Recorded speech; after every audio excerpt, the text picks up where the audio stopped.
we're not going to talk too much about the World Series, but look, Game 6 is tonight.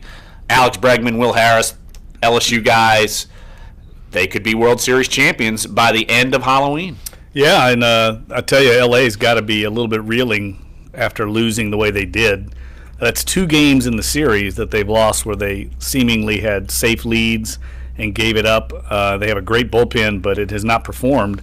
And you got to give credit to the Houston Astros for their resiliency. I mean, these guys do not give up, and they've just performed incredibly well in clutch situations. And this has been a historic World Series.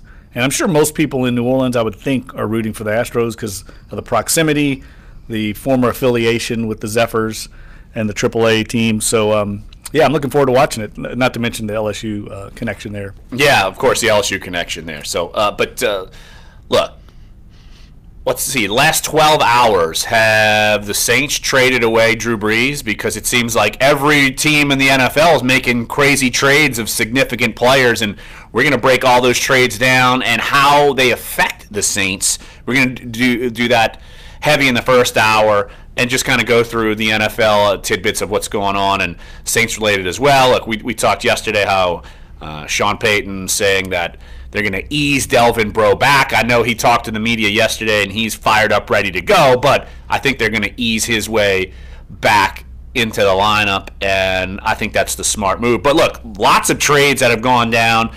You step away from your phone, and it seems like there's another trade going down. I'll just run through them here real quick. Jay Ajayi to the Eagles, Dwayne Brown to the Seahawks, and Jimmy Garoppolo, Jeff's shining star. My man crush. Definitely your man crush. I never know how to spell his last name. I always have to look it up. It's like 2 P's. Well, and the rest, after the first A, it's all O's. I always think it's like yeah, it's a weird crazy. word, but yeah, I like that trade. He will be is a San Francisco 49er, and I think Kyle Shanahan and John Lynch are feeling good about themselves because they get a ready-made quarterback as opposed to gambling on one in the draft class coming up. But yeah, we'll break those trades down.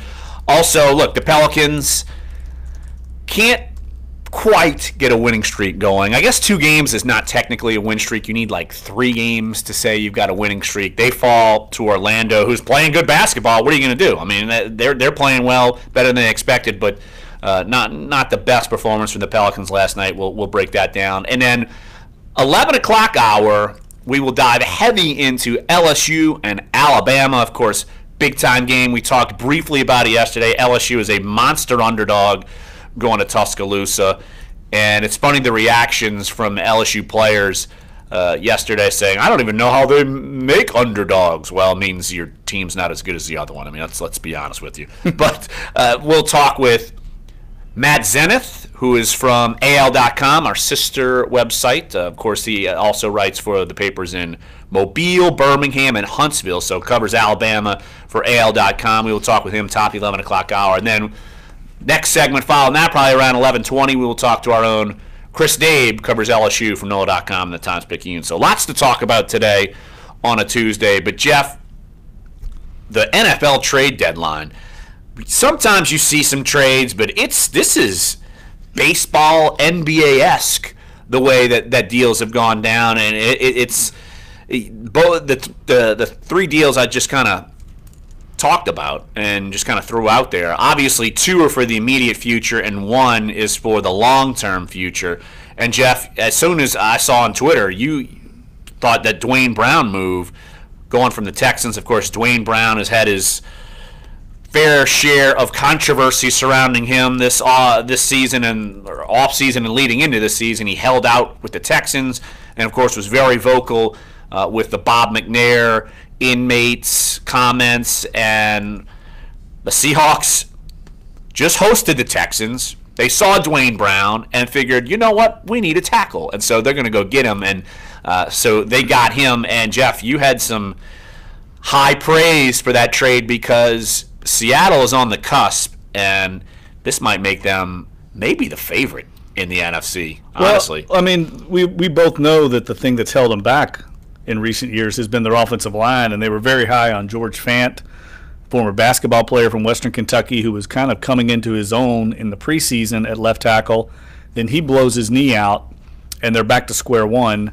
So for them to be able to acquire a player of Dwayne Brown's caliber at the most critical position, left tackle, I think is a huge boost for their running game, which is the bread and butter of their offense right now. Russell Wilson's having to, invent things on the fly, running around for his life, very much like Aaron Rodgers with that Packers injury-riddled line.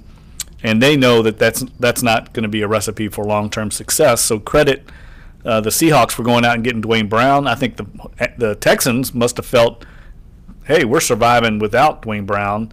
They did that for the first part of the season when he was out. So I think it's a good trade. Actually, almost every one of these trades so far I like for both teams. And I know that sounds wishy-washy, but I really do. I like the Patriots trade, and I like what the 49ers did getting Garoppolo.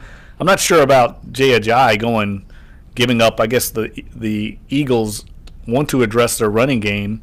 They must not have felt that confident about LeGarrette Blount as a running back. But the first thing that struck me, Larry, was if you're a Saints fan, 3 teams in the West just got better. Now I know the 49ers are way down. I mean, they're not going to be a threat this year. But the Seahawks just got better, and the Eagles just got better. And those are 2 teams the Saints are going to have to deal with down the stretch here. Yeah, absolutely. Dwayne Brown to Seattle. They traded cornerback Jeremy Lane, a 2018 fifth-round pick, and a 2019 second-round pick. So it seems like it's a lot. Dwayne Brown's 32. But, Jeb, I'm going to disagree about the Jimmy Garoppolo trade. I think it's a great trade for San Francisco, but I know that second-round pick is going to be, number 33 or 34. Right. But I've figured that, A, if they didn't trade him by now, they weren't going to, and B, you're only getting a second-round pick for Jimmy Garoppolo, who could be a franchise quarterback. He's ready-made, ready to go right now. He's going to walk in. He might not play. Actually, I think the 49ers cut Brian Hoyer, so yeah. I think Jimmy Garoppolo goes and starts day one, and he's a ready-made quarterback now, and I feel like that the Patriots, it's almost like they settled. I almost feel like a similar feeling that in the Brandon Cooks trade, almost like that's. I know that trade looks good for the Saints now, but it's almost that the Saints kind of settled in that pick. But obviously that turned out okay. But still, I think that they could have gotten more. Look, the Saints got number 32 overall first-round pick for a wide receiver. You've got this quarterback, and you're only getting a second-round pick, and that's it. I think the Patriots didn't get what they should have gotten for Jimmy Garoppolo. I would agree with you on this in this regard. I think they probably circumstances changed on them. They probably would have gotten more for him if they would have traded him this past offseason. But once they went into the season with Garoppolo and Brady, I think they felt confident about the way Brady's playing and maybe not as confident about the rest of the roster, knowing they needed defensive help. And so they looked at Garoppolo. I'm sure they talked to his representation and said, oh, well, he's going to be a free agent after this year. We got to get something for him. Right. But they probably, in that interim, cost themselves at least one draft slot. But again, there's not much difference between Brandon Cooks and where he's coming out in the first round and where Garoppolo is going to go, because the 49ers are going to be no worse, I think, than the second worst team in the league. And maybe they win a few games with Garoppolo and turn that around. That's the gamble, I guess. But right now, you're looking at the second or third pick in the draft in the second round, which is a good pick. And I know the Patriots have long valued that spot in the draft because it gives them some leverage. I'm just surprised that you get to the trade deadline, which is today. I don't have the exact time. It might be 4 Eastern usually is around that. But you wait this long and you wait and you wait and you wait, because if you don't trade him now, you're not going to get anything for him. So it's almost like they were under the gun and they had to make a move and they made it. And to me, it's, I don't know. I feel like I'd like to have heard what, say, maybe Cleveland offered them around draft time if there was an offer, because I just can't sense that teams called the Patriots for Jimmy Garoppolo and some team wasn't offering them a first round pick. I'm just surprised that didn't happen. Don't also forget or fail to factor in that New England's a pretty savvy franchise, and I think they know, in my opinion, Jimmy Garoppolo is going to be a very good starting quarterback in the NFL. And I don't know if they want to trade him anywhere, certainly not in the AFC. So they probably limited the market by sending him to San Francisco. They're not going to have to deal with him until they get to the Super Bowl for the most part. So that may have factored in as well. But look, in Cleveland, I don't know what they're doing. I mean, all these other teams are addressing their quarterback situation. Every team I can think of that had a really pressing quarterback need. Houston gets Deshaun Watson. San Francisco obviously traded for Garoppolo. The Rams a year ago addressed and got Jared Goff. The Eagles get Carson Wentz. Everybody's addressing the most important position in the game, except the Browns. And here they are just twisting in the wind. If you're a Browns fan, you've got to just be frustrated. Absolutely. But, Jeff, I think that I'm surprised you're not, lighting a candle and crying because you were all about Jimmy Garoppolo, Sean Payton Union. You wanted him to be the guy after Drew Brees. It's not going to happen. I know. I thought he was the guy. And Sean Payton was very high on Garoppolo, probably because he's from the same university that Sean Payton went to, Eastern Illinois, and Tony Romo, and Mike Shanahan. They brought out a lot of famous NFL players and coaches.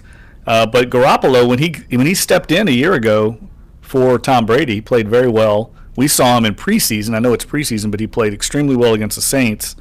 And I think he's going to fit in Kyle Shanahan's system perfectly. I think the 49ers are going in the right direction. They've got a lot of draft picks. John Lynch is a very shrewd general manager. I know he's not very experienced, but they've got a pretty good team. They've lost a lot of games this year by like 2 or 3 points, and their offense has been awful. So what's going to happen now that they get a decent quarterback? I like where they're going. I would agree. Yeah, I think, and you don't have to risk in the draft someone who you might not feel. Obviously, they've scouted the quarterbacks, and so they don't have to worry about that anymore. What did you think about the Jay Ajayi trade? That seemed to me that was the one where I was taken aback a little bit. Why are they giving up on him? Didn't he just run for like 1,600 yards or something crazy last year? Why don't we take a break right here and we'll touch on that, because look, you send him to the Eagles.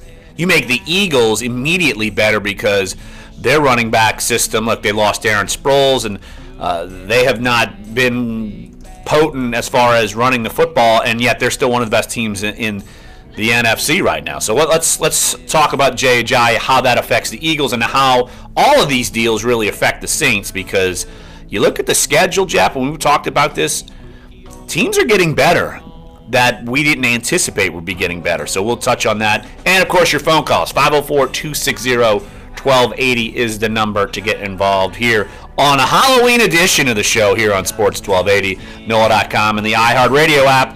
We're Dunc and Holder.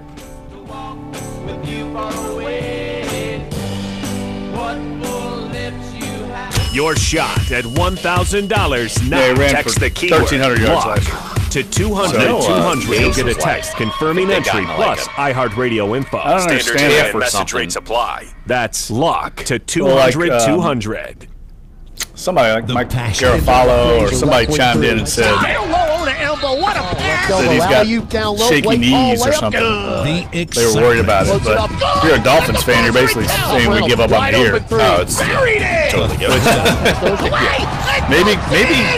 Maybe, I read Peter King's MMQB column, and he had a big long thing about the Dolphins, and he was surmising, reading between the lines from Adam Gaze's comments, that he thinks the offense is underperforming because guys aren't A new studying. study finds that nearly Yeah, half but they're of failing in a lot of their all adults with food assignments. allergies Maybe this was pick one of the them up guys. as Yeah. adults. Had a big successful Researchers year, say the findings you know, are kind pretty of surprising. resting on Since his laurels. food allergies are Right. typically thought of as something that Well, they're develops shopping when you're a Jarvis kid. Landry. More men than women have adult onset food Here's allergies. Armando Black, this morning Asian, right and now. Hispanic adults are more likely Oh, to he says it develop right them. there.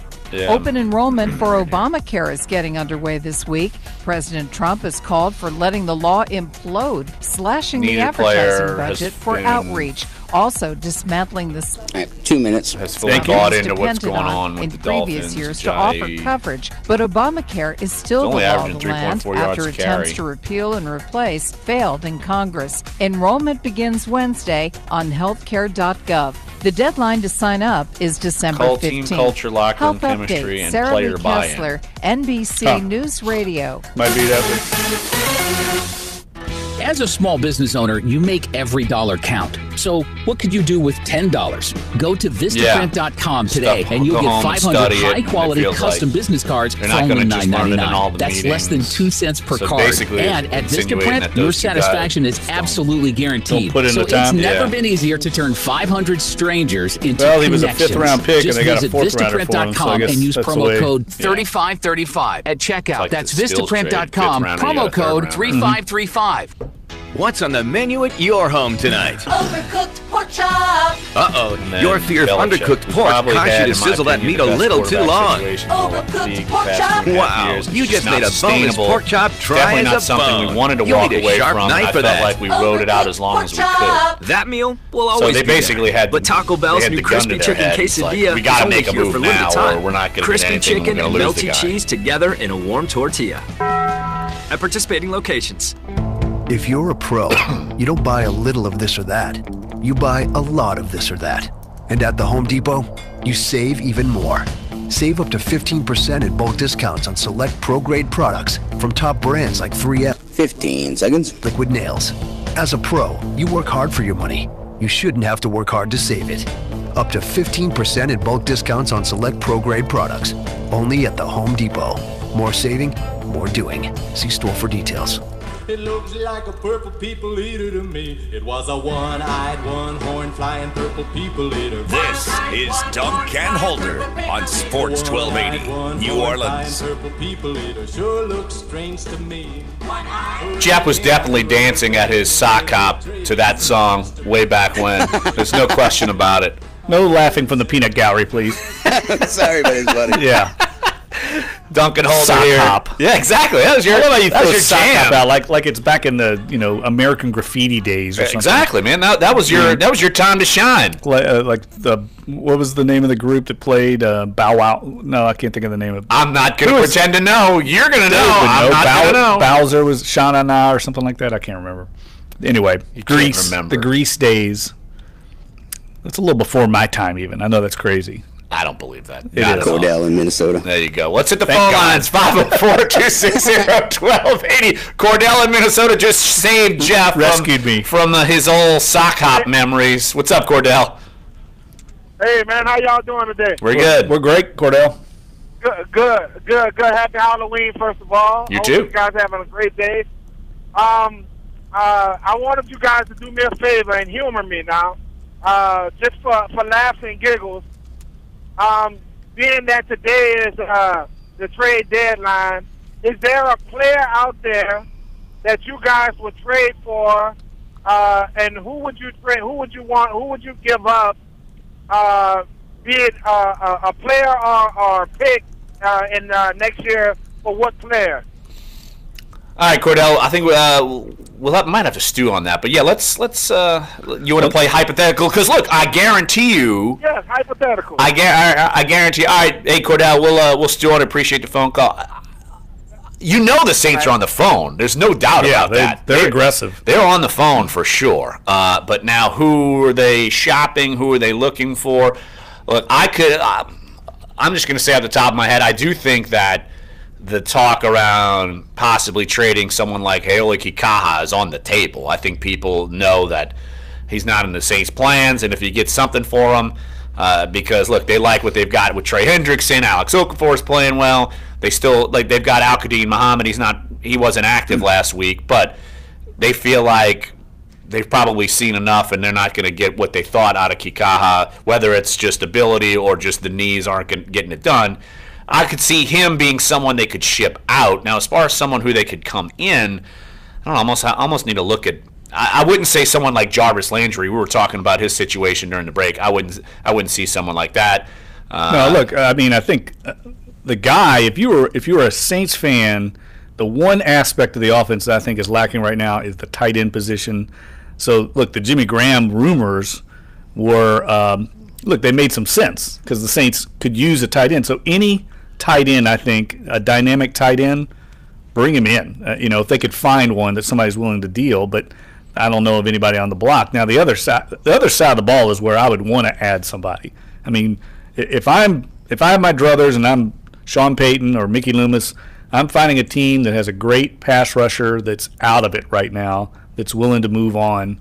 I don't know if there's one in San Francisco or Cleveland, but that's where I would try to add somebody, because even though I think they're getting by right now, they don't have that true guy that flies off the edge. I mean, we saw Leonard Floyd on Sunday. Boy, he would look great for the Saints. He brings something that they don't have, and that was that burst off the edge, that dynamic speed that really causes the pocket to collapse.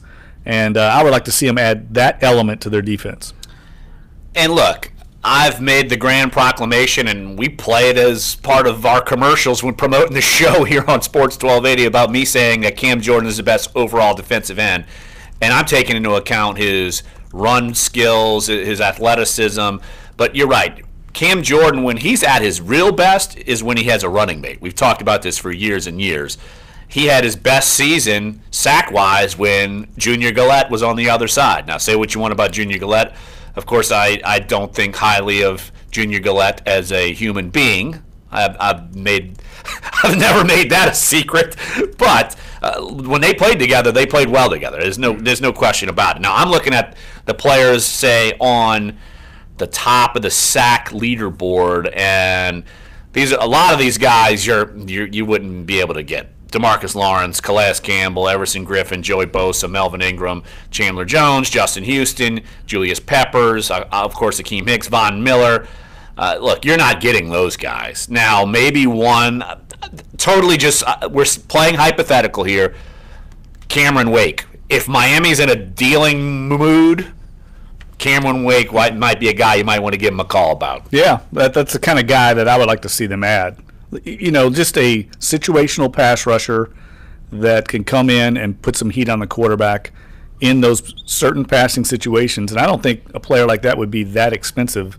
A younger Dwight Freeney kind of guy, a guy that's going to play that role. I'm looking at these sack numbers. What is Chris McCain doing with 5 sacks? I told you. I mentioned him earlier earlier this year. I can't believe it. Who does he even play for at this rate? Because he's bounced from the Saints to other teams, and now where'd this guy come from? He's with somebody out west. Is it the 49ers? I need to take a look. It's the 49ers at this point. Yeah, they picked him up from the Saints, and he's a guy that, look, maybe Al-Qadim Muhammad becomes that guy. Maybe he develops into that player. I don't know. That's the kind of player, though, I think, and the kind of skill set that the Saints defense needs. Chris McCain is with the Chargers. That's right. So he has 5 sacks.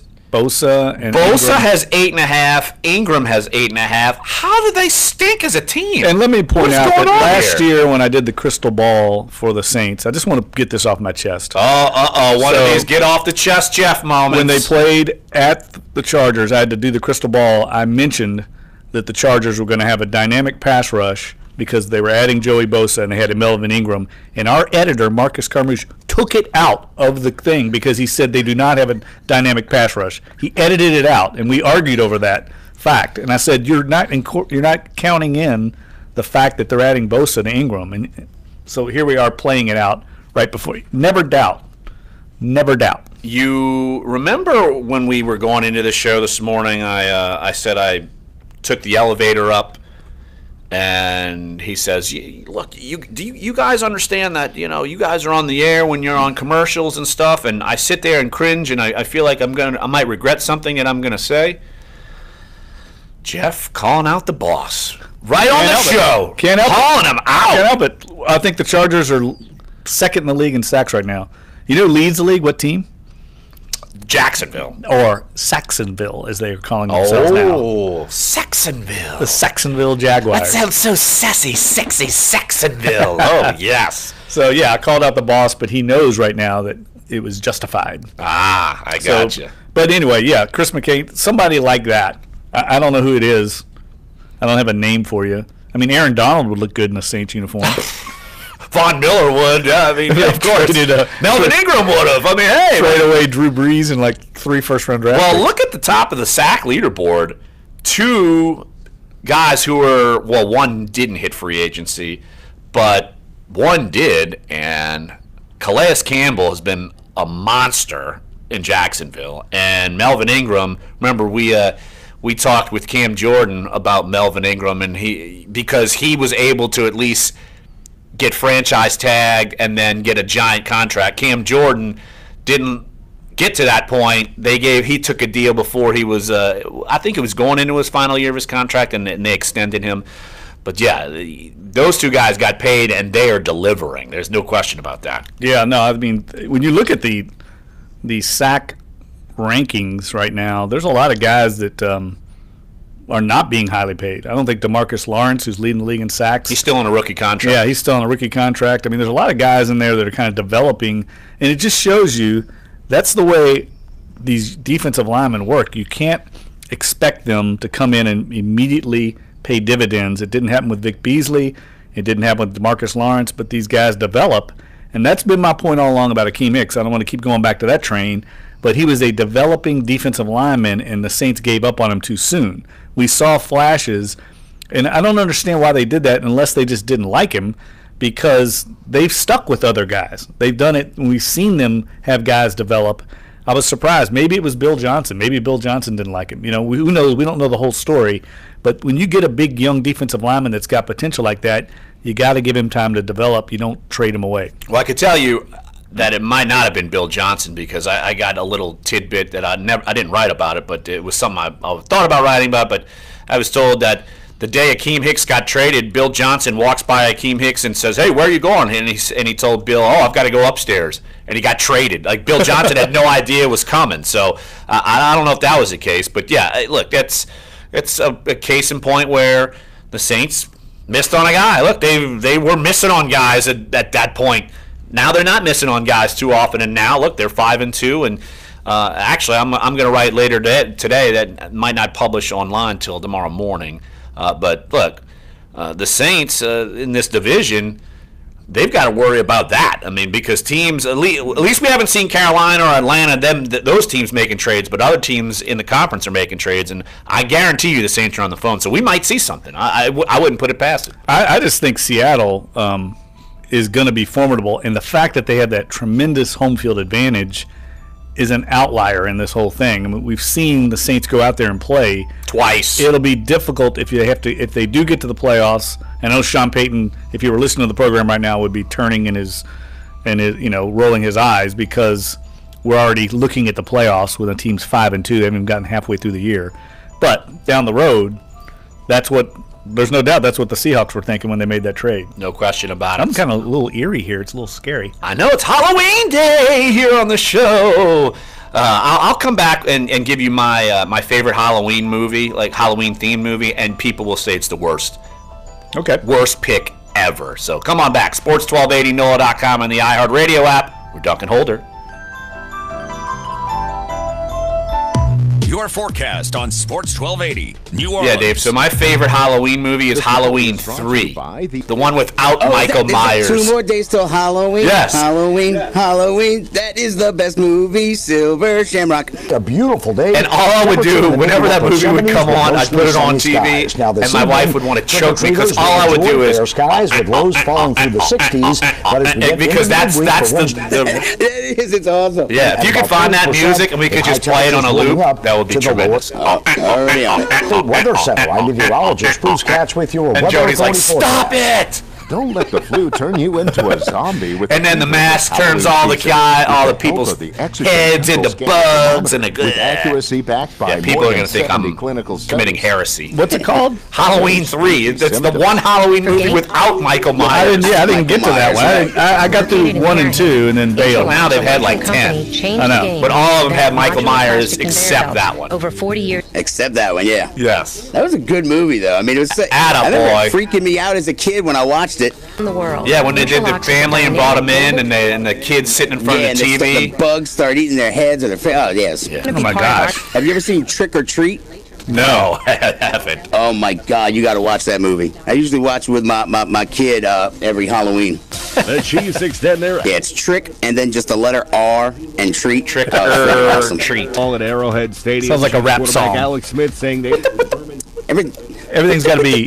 Everything's got to have a apostrophe. To lose 2 in a row, for us it was all about just getting back on track here. We're at the halfway point. The Chiefs snapped that 2-game skid, improving to 6-2. Trevor Siemian intercepted 3 times for Denver. The Broncos fall to 3-4. The 6-game suspension for Cowboys running back Ezekiel Elliott is back on. A U.S. District Court judge denying his request Monday for a preliminary injunction to block the domestic violence suspension until the legal process plays out in court. The 49ers are making a splash ahead of today's trade deadline, acquiring quarterback Jimmy Garoppolo from the Patriots for next year's second-round draft pick. And the World Series shifts back to Los Angeles tonight for Game 6, with the Houston Astros up 3-2 on the Dodgers. That's sports. That's Jake absurd. Lowen, NBC News Radio. But if she would have told Each morning before you wake, until now, 30 seconds. If you told me that Mom used to yesterday. make eggs, bacon, potatoes too. Just be like, you'll get it Friday. Just give me Yeah. so I know. Yeah. Now, now I'm like, she wants to translate it. So what I could do is like send her what I got, start translating, because I've got like Introducing the new 2 naked egg blocks in the taco, middle. crispy bacon, You know what I mean? seasoned Like, potatoes, the and melted structure cheese sometimes. wrapped in a fried Yeah, egg 2 shell. blocks that I haven't Taco written, but they're just After blocks. participating stores for a limited time The during background on one of them, and then the hurricane information.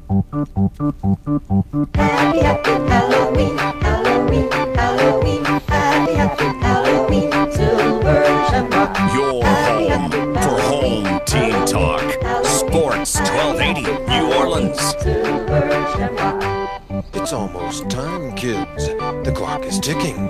Be in front of your TV sets for the Horathon. And remember the big giveaway at 9. Don't miss it. And don't forget to wear your masks. The clock is ticking. It's almost time.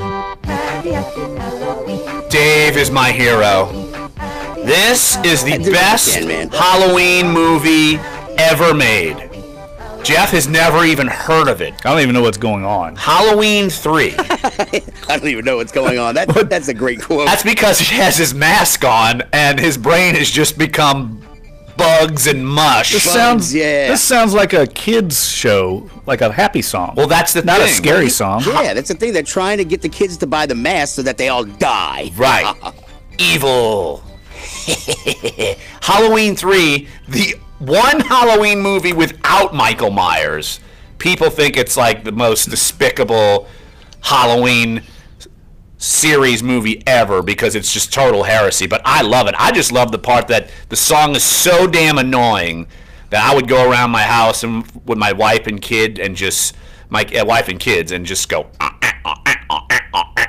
and I think I just drove everyone off the radio. What is that? Well, the best part is they have like portions of it in the movie where it's like 2 more days till Halloween, and it's a whole countdown for like a whole week. Right. So it's the whole countdown. They played it all week. The whole countdown for kids' heads to turn to mush at 9 o'clock because they stare in front of the TV and they put on the mask, and the mask turns their brains to like bugs and like crickets and mush, and it just melts your brain. And just like we do this to our listeners from 10 to noon every day, melt their brain into mush. So Halloween is your number one? No, Halloween 3. Halloween 3 is but that's your number one scary movie? Absolutely. I think it's tremendous. Dave, yours is Trick or Treat? Is that? Yeah, Trick or Treat. Trick or Treat. And who's the star of Trick or Treat? Is there a star? Or there is, but I can't remember his name. But it has a creepy kid and a bunch of other little creepy kids with knives, and it's just messed up. You're like, okay, the creepy kids. That's all I need to say. Yeah, anything with a doll pretty much does me in. You know, so Child's Play. Oh yeah, Chucky or whatever. So when John Gruden becomes a doll and he gets his own scary movie. What about Nightmare on Elm Street? I thought that was scary. Come on, that was scary. Freddy Krueger. That's fine, but it's no Halloween 3. Without question, in my mind, the scariest, most disturbing movie ever made was The Exorcist. I mean, now that's a different kind of movie, I think. My wife loves Halloween and scary movies, and she is scared and hates The Exorcist because it's too real to her. Right. It's too real. It's a different kind of suspense. It's not the same as like the jumping out of a closet or coming out of the TV set and scaring you.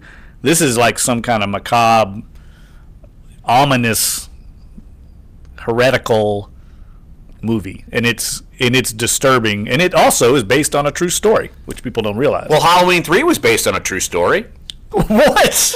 I don't believe that. Yeah, absolutely. You bought into that? You're buying into that? You don't remember when they wrote it down and you believed it? You don't remember when the humanity tried to end the world by having Halloween masks and sabotaging and it melts everyone's brain into Yeah, bugs. sounds real. It's totally real. It's totally legit. I can't remember if Friday the 13th was scary or not. I remember watching it and thinking, that was back in the heyday of right around the same time as Halloween, wasn't it? When they came out. The first and second ones were. Yeah. Yeah, I thought they were pretty scary. They were like down near a lake or something out in the woods. My other pick would have been when like Freddy Krueger and Jason fought each other in space. That one's scary, right? Jason 10, Jason X, whatever that is. Yes, exactly. You're big on the sequels. You're like a sequel guy. No, I'm big on the most ridiculous things ever. Like I'll just put it to you this way: I got 2 responses just now on Twitter. One is from Dabima, who he's a long time listener, followed me back from the old Sports Hangover days with Gus Cattingill. He just says, you would pick the absolute worst Halloween movie. And then my new best friend, James, says, I'm with you, man. Love H3, Season of the Witch. More creepy vibe than anything else. And like I said, based on a true story. Definitely true. I'm putting together a Twitter poll of the top Halloween movies. We will let the public vote. What about Blair Witch Project? Was that scary? Did you think that was scary? I just think that movie made me nauseous because it's just moving around and it's like it's like one of those rides, say like at Disney World, where you're just sitting in a chair and you're not actually moving. It just like shakes you all over the place. Sickness. Right. That movie just kind of makes me nauseous. But yes, Halloween 3, best scary movie on planet Earth. Period. No question about it. Good guy. I've got to go home and watch it. I have to watch it tonight. I've never seen it. You are going to be sadly disappointed. I bet I am. I can already tell.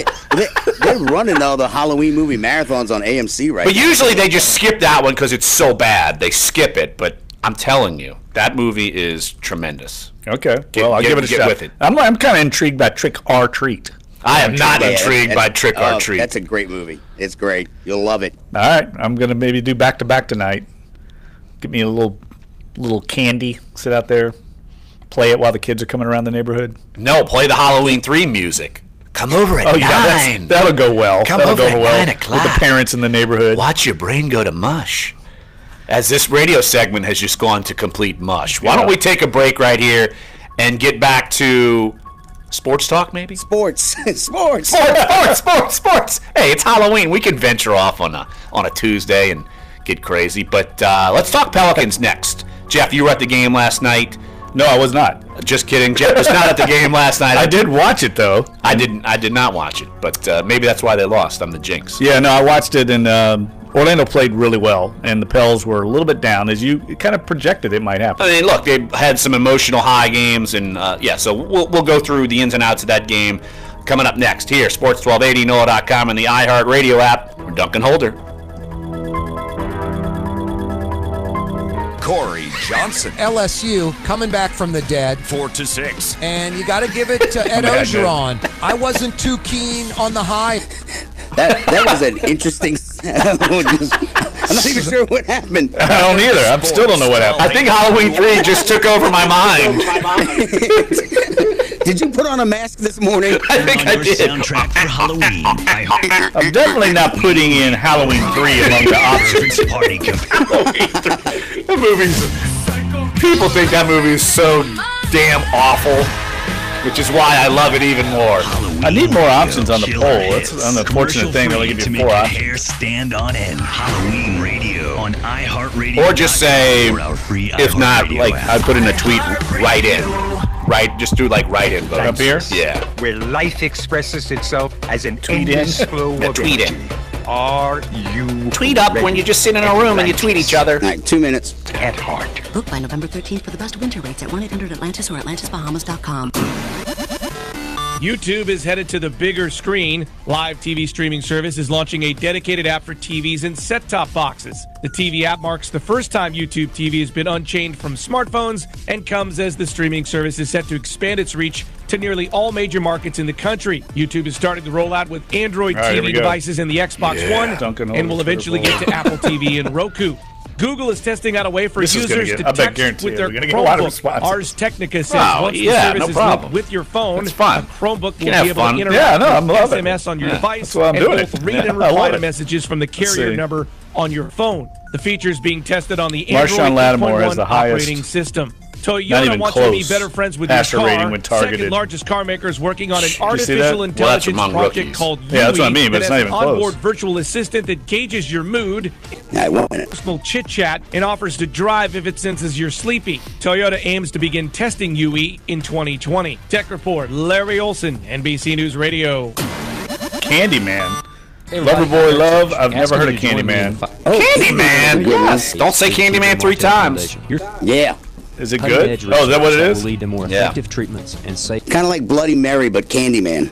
To learn about music's promise. Because you got to say it in the mirror in the dark. $1,000 in your hand. Or you die. Yeah. Every hour, up to 16 times a day. Weekdays, starting at 5 a.m. This show's going to be off the rails. Text it to 200. Is he saying it is the best ever? What about it? For a Did chance anybody go to see put that? $1,000 in your hand. I didn't see the new one. I haven't seen the new one now. New Orleans. What about Amityville Horror? This is Dunc and Holder on Sports 1280, New Orleans. All right, Jeff has created a Twitter poll. Jeff, give it out. What are we doing? Only 5 votes so far, by the way. Early on. Well, you just made the Twitter poll like 30 seconds ago. Well, our Twitter poll, you go to my Twitter account, or we can go to the Duncan Holder account, or Larry Holder. I just retweeted it, yes. Either one, you can find what's the scariest Halloween movie of all time. You have 4 options, and then you can have write-in or tweet-in options as well. But the options I put up were The Exorcist, Friday the 13th, Halloween, and Nightmare of Elm Street. I typed wrong. I need an editor badly. You don't even know what street you're on. Nightmare of Elm Street. That's going to confuse everybody. They're not going to know what's going on. Well, my write-in vote was obvious already. I already voted for. Didn't have room for Halloween 3. It didn't make the cut? Treat. Didn't make the cut. Well. Only allowed 4 options on Twitter, so somewhat limited. But we are allowing for write-in candidates, so send me your best options outside of those 4. Well, Jeff, no treats for the Pelicans last night. Lose to the Orlando Magic 115-99.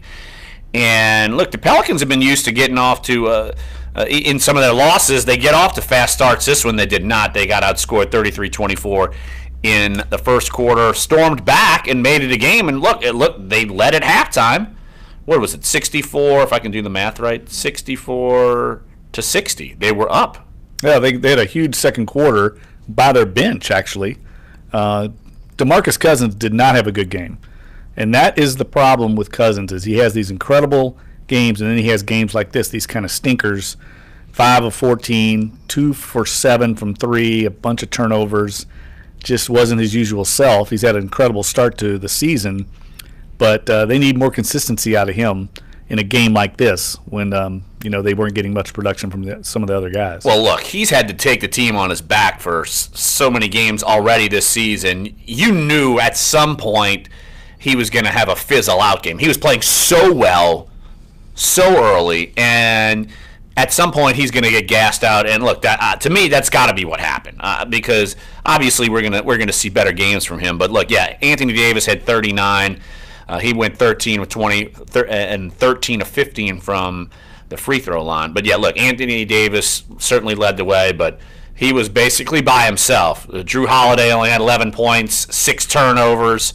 Boogie had 12 points, 6 turnovers. He had 12 boards too. But look, yeah, Holiday did not play well. No, but at some point you knew Cousins was going to have to. He's going to have a bad night. So you're making excuses for him. I see how you're working. Well, some days you have a bad night. I mean, what do you? I'm on that, but come out and talk to the media afterward. He didn't do that either. Well, that's lame. Yeah, very lame. That's lame. I mean, it's part of the gig when you're a leader of the team and you have a bad night. Look at Mark Ingram, how he handled it. His accountability in the locker room, I think, was a perfect example of how you handle a bad night. Yeah, you come out and basically tell it like it is. Mm-hmm. And it's not like Boogie Cousins he's totally fallen off the wagon. I mean, he's not going to play this bad all the time. But yeah, just come out and face the music. So what? You've had incredible nights. Just face the music. Whatever. It's just a journalism thing. I mean, as a pro, that's what you do. Period. Yeah, and you address the fans as well. I mean, we are the vehicle to the fans, and that's part of being a professional. That's what it's all about. But I'm gonna again put the target. If Boogie has a down night, you need your number 3 of the your supposed big 3 to come out and play, and that just hadn't happened. Drew Holiday's probably had what, 1 or 2 good games so far in the first 7 games. That contract and that target is going to grow and grow and grow if you don't get the production you need, and it's just not there. Period. It's just not there. Does it change when Rajon Rondo comes back? Maybe. He must be getting pretty close. They said he missed 10 to 12 games, so he might be back in the next couple of weeks. I think about 3 weeks is when he's supposed to be back, and that'll be a big help because he's a ball distributor. He's a good defender, and he's been around. He's seen it all, and is going to be a guy I think that brings leadership to the lineup, much like Jameer Nelson does right now. But I think Rondo's at this stage of their career is a more dynamic scorer, but he's not a great scorer. And I don't think the Pelicans need him to be a great scorer.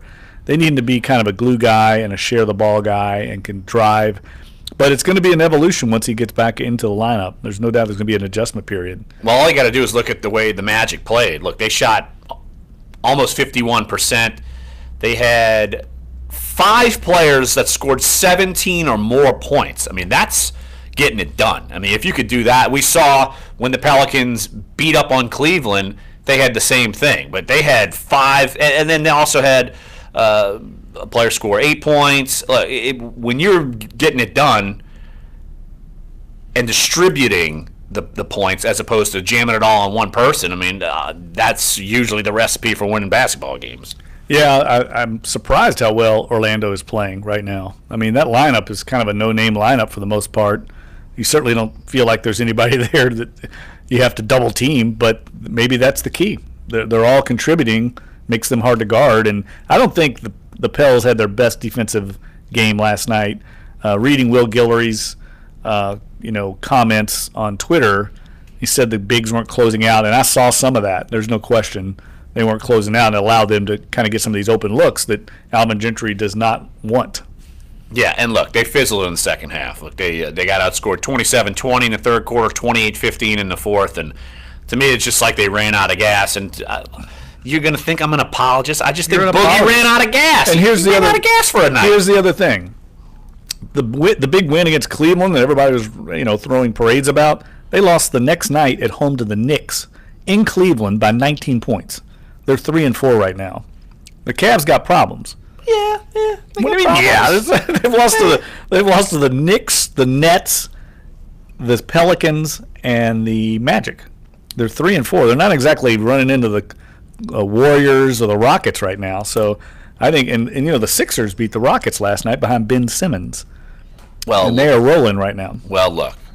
The Pelicans aren't 0-7, so I'm gonna calm down. The fact that because if they started off like they had the last 2 years, I would be on the panic train. I can't believe you're calming down. I would be on the panic train. It would be like when the Saints were on their 7th long snapper. I would have been coming in and flipping tables in total chaos panic mode. But look, they won a couple of games. I didn't think they'd beat Cleveland, so that's a plus. It's just like, well, like I said, Cleveland isn't that good. Yes, but they will be. They will be, but right now they're not. As Marcus, our esteemed sports editor. Oh, now Marcus is your friend. As he pointed out 20 minutes ago, he was your dreaded enemy. He made an editing mistake that I wanted to point out.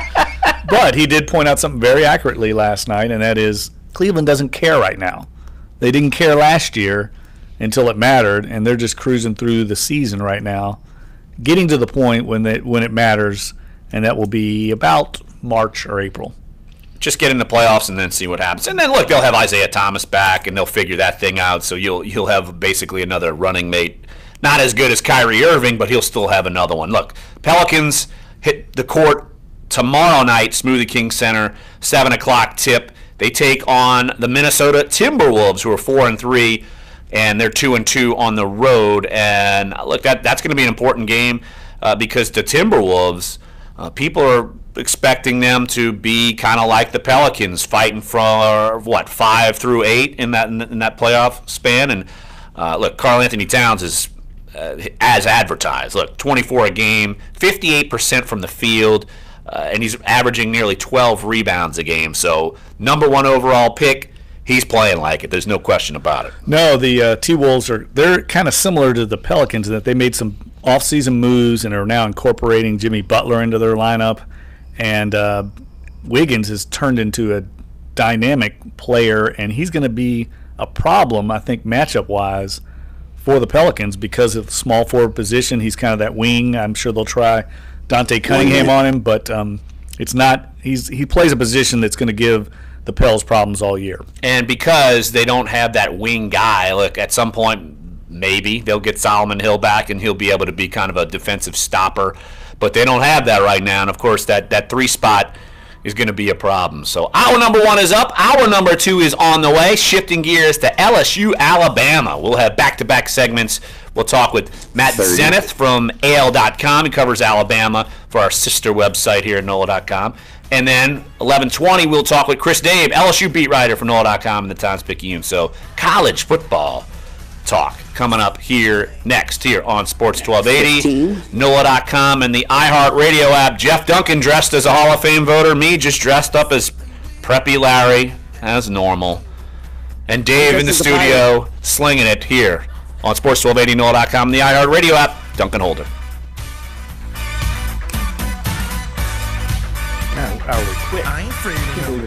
I met someone. That's what happens when you talk about Halloween movies. Because party more on. people have met their someone on Match than any other dating app. Did you? Everyone wants to find that meaningful connection. And Match is not only number 1 in first, but second dates too. Now here's a free offer for our listeners. Go to Match.com/party for 7 days free. That's 7 days completely free to search, view photos, and connect. This free offer is found at Match.com/party. That's Match.com/party. Match.com/party. Objectified, life stories of innovators, celebrities, and world leaders, told through cherished objects which have profound meaning. Superachievers like Tyler Perry, Mark Cuban, Martha Stewart, and Shaq show me, Harvey Levin, sometimes material things do matter. Objectified, airing twice Sunday, 8 p.m. Eastern, 5 Pacific, and again at 11 p.m. Eastern, 8 Pacific, only on Fox News Channel. WODT WNOE FM HD2 New Orleans. Listen on the free iHeartRadio app. Search Sports 1280.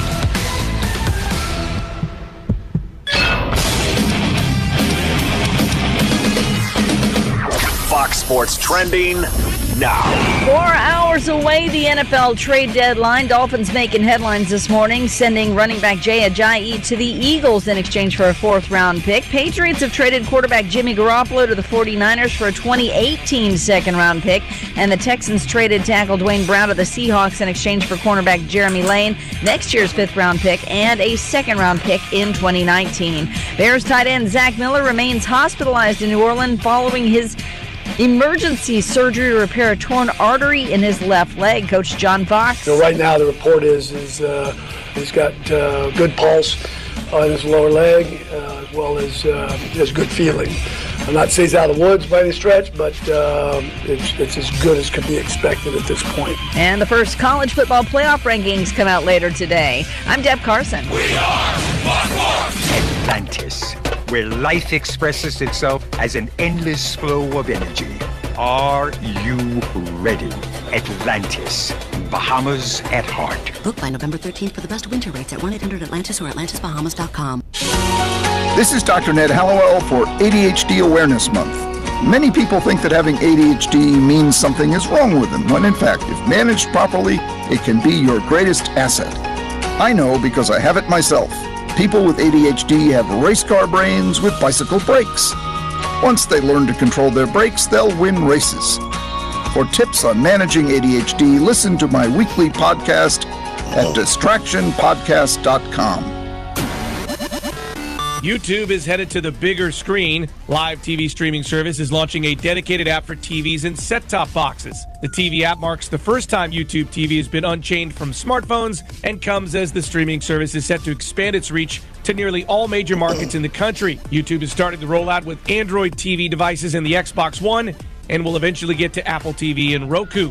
Google is testing out a way for users to text with their Chromebook. Ars Technica says once the service is linked with your phone, a Chromebook will be able to interact with SMS on your device and both read and reply to messages from the carrier number on your phone. The feature is being tested on the Android 8.1 operating system. Toyota wants you to be better friends with your car. Second largest car maker is working on an artificial intelligence project called Yui that has an onboard virtual assistant that gauges your mood, entertains personal chit-chat, and offers to drive if it senses you're sleepy. Toyota aims to begin testing Yui in 2020. Tech Report, Larry Olson, NBC News Radio.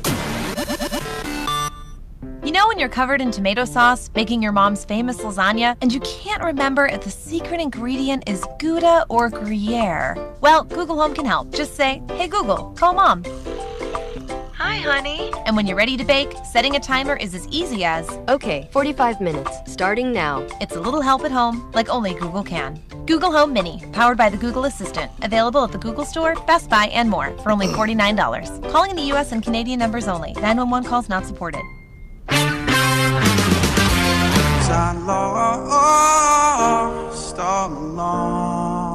Video of Linkin Park's Mike Shinoda performing a new song at the tribute to Chester Bennington.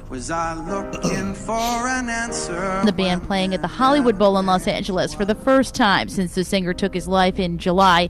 Shinoda telling the crowd the band's future still uncertain before he did the new tune called Looking for an Answer. Kevin Spacey getting some heat in Hollywood after revelations surfacing that he tried to seduce a 14-year-old boy 30 years ago. Rosie O'Donnell tweeting that we all knew about Spacey's alleged behavior. Wanda Sykes, an outspoken member of the LGBT community, tweeting he can't choose to hide under the rainbow. Spacey coming out as gay in his apology after being accused by actor Anthony Rapp. Former child star Corey Feldman speaking out on NBC's Today Show about claims of a Hollywood pedophile ring. He told Matt Lauer in his first TV interview since announcing he was seeking $10 million for a film about his claims of sexual abuse in the industry that he would eventually make public every single name that he has knowledge of. Eminem vowing to donate proceeds from a New Zealand lawsuit to hurricane victims. A court ordered the Conservative National Party to pay $500,000. Hey Dave, we calling Matt Zenitz? More than $400,000. Yep, I'm dialing now. Cool. Just get a pronunciation of his last name, just in case I don't butcher it. All right. To lose yourself in campaign ads. That's entertainment. Jennifer Bolsoni, NBC News Radio. Okay, so 5 tacos of cheese and a large soda. That's $10,012. Please drive around. Wait, 10,000 what? It's obvious you're buzzed and driving. I've only had a few. All right, we got him. 30 seconds. Cool. And it's it's a Matt Zenitz. Okay, You're that's at $10,000 in fines, legal fees, and increased insurance rates. Please drive around. Actually, just park and come in. Nothing kills a buzz like getting pulled over for buzz driving, because buzz driving is drunk driving. Brought to you by the National Highway Traffic Safety Administration and the Ad Council. $1,000 in your hand? Sounds good, doesn't it? Next keyword is minutes away on Sports 1280, New Orleans.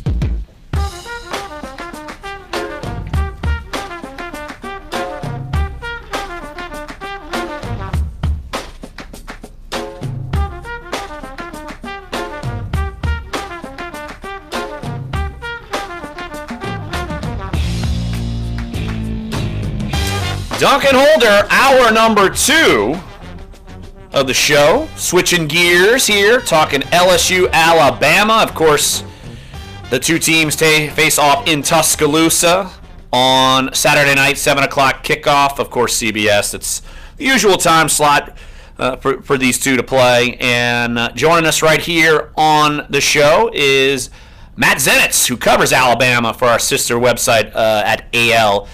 Matt, appreciate you jumping on the show. And all you got to do is look at the results of Alabama's games this year, and you've probably had some of the easiest writing assignments on planet Earth because you know the game's over real quickly outside of the Texas A&M game. What has it looked that easy as the schedule and the results may have appeared for Alabama so far this year? They really haven't been tested that much to this point of the season. Obviously, the opening game against Florida State for the first 3 quarters when DeAndre Francois was in there and healthy, that was a test for Alabama, and they were obviously tested during the course of the Texas A&M game, but something Coach Saban has talked about this week is just the fact that, in his opinion, that this probably is the biggest test for them to date, and something that will provide a gauge and an indicator of just how good this Alabama team is. Matt, how has Jalen Hurts progressed this year? Where have you seen him improve from his freshman season? And is he a guy that you can see playing at the NFL level down the road? I could. And still has growth that he needs to make, like a lot of other sophomore quarterbacks around the country. But the biggest difference to me is you just see him more confident and comfortable with what he's asked to do.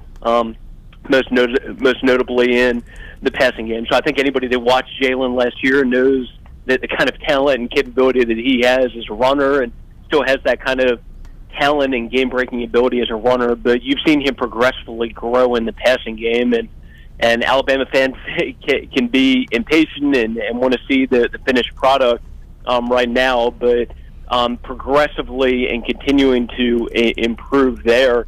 And that's something else that I'm curious to see on Saturday. So I'm sure you guys are well aware of LSU's pass defense and just the kind of talent that they have back there in the secondary, even after losing a couple of the top guys, Tre'Davious White and Jamal Adams from last year. Still a highly ranked group. I think they're 13th nationally in pass defense, and the numbers for the quarterbacks that have faced them most recently have not been very good, to put it nicely. So I'm curious to see just how Jalen in this passing game as a whole looks against what is probably, in my opinion, the best secondary, the best pass defense that they've faced to this point of the year. That'll definitely be a storyline that I'll be following on Saturday, and something I'm curious to see. Matt Zenitz covers Alabama for AL.com. Joining us right here on Dunc and Holder. Larry Holder, Jeff Duncan here with you. And Matt, you see Alabama, and it's almost like they're this juggernaut and they're unstoppable and there are no weaknesses. Do you see a weakness within this Alabama team? And if so, where is it? I think the biggest area that they're vulnerable right now is if a team can stop them from running, can stop their running backs, can prevent Jalen from making big plays as a runner and forcing him to have to beat them with his arm. I'm not saying he can't do it, but there hasn't been a team yet that's put them in that kind of position. That's what Clemson was able to do in the national championship game after Bo Scarborough got hurt. They were able to take away the Alabama running game and force Jalen to have to win the game with his arm, which at that point he was not capable of doing, and struggled during the course of that game after Bo Scarborough got hurt. But to this point of the year, they have not faced a defense yet that's been able to take away their running game, that's been able to prevent them from running, and that's made him have to win the game with his arm. I do think he's more capable of doing that this year than he was last year, but it'll be interesting to see what happens whenever a defense puts Alabama in that kind of position, if a defense is able to put them in that kind of position. Matt, I'm telling you, I'm reading the book by Phil Savage right now on the Alabama program. It's Fourth and Goal every day, and it's really fascinating to me, the relentless work ethic of Nick Saban and his staff, and it's obviously a big factor in their success. And I think LSU fans, to some degree, are in awe, like most college football fans, in awe of how they are able to replace every year, just in rebuild. I mean, this is a team that lost Marlon Humphrey and Jonathan Allen, O.J. Howard, Reuben Foster, Cam Robinson. I mean, a ton of guys to the NFL, a ton of defensive players, and there's just seemingly very little, if any, drop-off. And what's the secret to that? Is it obviously recruiting? Is it the work ethic? Is it all things combined? What's your opinion? Probably a combination of two things: being able to recruit at an extremely high level and having, I think it's 7 straight recruiting classes now that have been ranked #1 in the country, and then also just being able to coach. So things tend to work out well when you can do a combination of those two things: recruit at a high level and coach at the same time. But this Alabama team, it's very impressive because I mean, year after year they lose a lot of top guys to the NFL, but after this past season, losing Reuben Foster, Jonathan Allen, Dalvin Tomlinson, Tim Williams, Ryan Anderson, Marlon Humphrey, Eddie Jackson, a lot of guys that were so important to last year's defense. I thought there was going to be somewhat of a drop-off defensively. I thought they were still going to be ranked in the top 5, top 10 nationally in defense, but I didn't think they would be at the same dominant level defensively that they had been the 2 years previously that I'd been here, 2015 and 2016. And lo and behold, you have Rashaan Evans step up, you have Sean Deion Hamilton step up, you have Deron Payne step up, you have Minkah Fitzpatrick, who I think should be in the Heisman conversation. You have those guys that, despite everything that Alabama lost, they're once again not only one of the better defenses in the country, but the same kind of dominant defense that they've been ever since I've been down here. And I think that Alabama fans have come to expect under Coach Saban. So it's been very impressive just to see the ability to replace some very, very talented players, even despite all of the talent and everything that they have, and the stars and all that kind of stuff recruiting-wise. Is still very impressive to see how they're able to just piece those guys in, put them in, and not really have any significant drop-off. Matt Zenitz, AL.com, covers Alabama for AL.com. Joining us right here on Dunc and Holder. And you just rattled off all of these defensive players, and it's always reloading. And you mentioned Minkah Fitzpatrick. And look, we are Jeff and I cover the NFL side of things more often than the college side of things. So we look at it as far as pro prospects. But what does Minkah bring to the table that he gets him to be one of the better, if not, say, arguably with the best defensive player in the country right now, and just how do you think his skills can translate to the next level? Well, I think everybody, including myself, likes comparisons and having somebody that you can look at and say, okay, well, his game's comparable to this person. The comparison that I like best that I've seen from Minkah so far, I think it was made by Daniel Jeremiah, is that he has a chance to be a bigger Tyrann Mathieu. And Tyrann, somebody who was obviously very good at LSU, people in that area are very aware of the kind of talent that he has and what he did at LSU, and has gone on to do some great things with the Arizona Cardinals when healthy. Minkah is that kind of multi-dimensional, versatile playmaker like Tyrann is. But the thing that's most impressive about Minkah is that to go along with the obvious physical ability that he has and the natural playmaking ability he has and ball skills and all that kind of stuff, he's just a great kid. He's a great kid that, from a preparation standpoint, is probably the most like Coach Saban that maybe Coach Saban has had since he's been at Alabama. Really somebody who takes great pride in the preparation side of things and very much like an extra coach on the field. And I think it's very rare to have a kid that has that kind of physical ability, but at the same time takes that kind of pride in the preparation side of things also, and also just has that kind of football IQ, just a very smart guy from a football standpoint. And all of that combined together is, I think, what makes him such a talented and dynamic and really rare player. Matt, a lot of LSU fans are familiar, of course, with Dylan Moses, the linebacker out of Baton Rouge who ended up at Alabama. I know he's a freshman there, and he's probably down the depth chart. Is he getting any playing time right now, and what role do you expect him to have down the road? I'm mostly on special teams right now, but they're excited about Dylan's potential. Dylan is at a school that has produced a lot of freak athletes. Dylan may be one of the freakiest. So back during the spring, Dylan at 6'3", 235, ran a 4.46 40, bench pressed, I want to say, 405 pounds and squatted 500 pounds. And what makes that even more impressive is at the point that he did that, he'd only been on campus for 2 months. So it's not even like Scott Cochran had been able to get him and had done some great work with Dylan. That was kind of where Dylan was when he arrived at Alabama.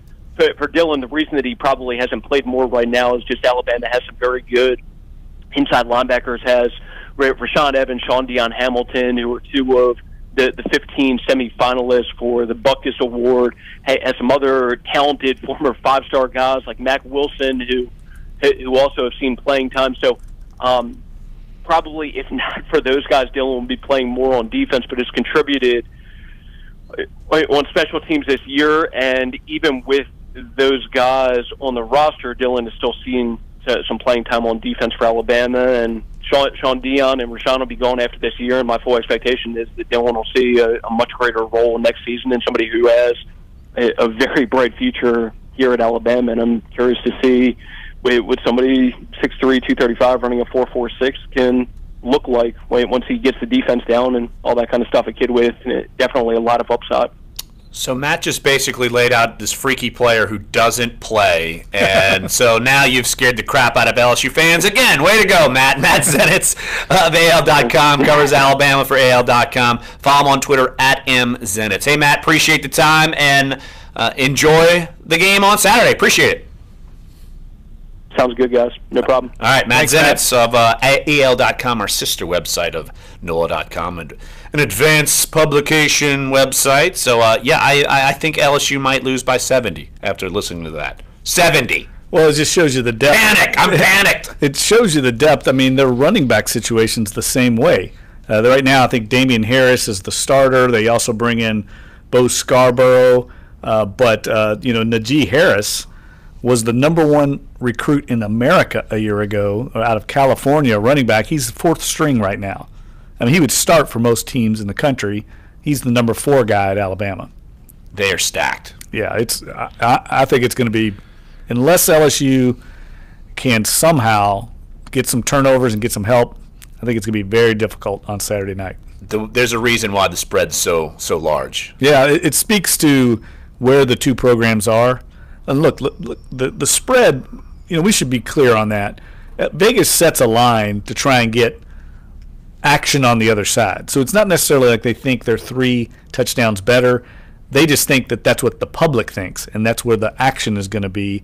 So they're trying to get a 50-50 betting proposition so they can make their money on the juice. That's how it works. Why don't they just put it at even, and then everyone, bets on Alabama? Because they'll lose. That's why they don't set the line that way. But that's what the line means. It doesn't necessarily mean they believe that. They think that's where the American public, or the betting public, I should say, since everybody's betting all over the world now illegally online, or legally. I don't know if it's legal or not. I don't know. I know enough friends who do it. I don't ever do it. That's why do you think when we make our picks on college football Thursday, I'm terrible? I don't even know what the line means. I don't know how people bet on sports. It's just so, as long as we've covered it, the more you cover it, the more you realize just how unpredictable it is. Well, I think in the NFL, that's a fool's man bet. You don't know what's going to happen. No, nobody does. No. What's funny all the time, and I'm sure you get it from fans, hey, how are the Saints going to do this weekend? Nobody knows. Even the Saints don't know. The Saints coaches don't know. People involved don't know. That's why it's such a popular sport. No doubt about it. So let's look at it on the LSU side of things. Our own Chris Dabe covers LSU for NOLA.com and at Times-Picayune. We will have him on next here. Sports 1280, NOLA.com, and the iHeartRadio app. We're Dunc and Holder. It was a Saturday evening, if I remember it right, and we had just gotten back off tour last night. So Alabama's going to win by like 30. Careful. Tell them. They're going to win by 30.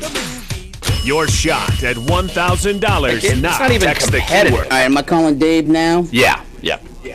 Text confirming it's entry not even plus like iHeartRadio info. All right, we got 3 minutes. Cool. Against anybody. That's fact. I think it's going to be difficult for them to score more than like 10 points. Right. First Amendment absolutist. Mornings 5 to 8. I open up phone lines and let people just tee off on me and say I'm racist. Why do I do that? Because 1, I know I'm not racist. And 2, I think that allowing more voices to talk is always better than less. Sports 1280, New Orleans.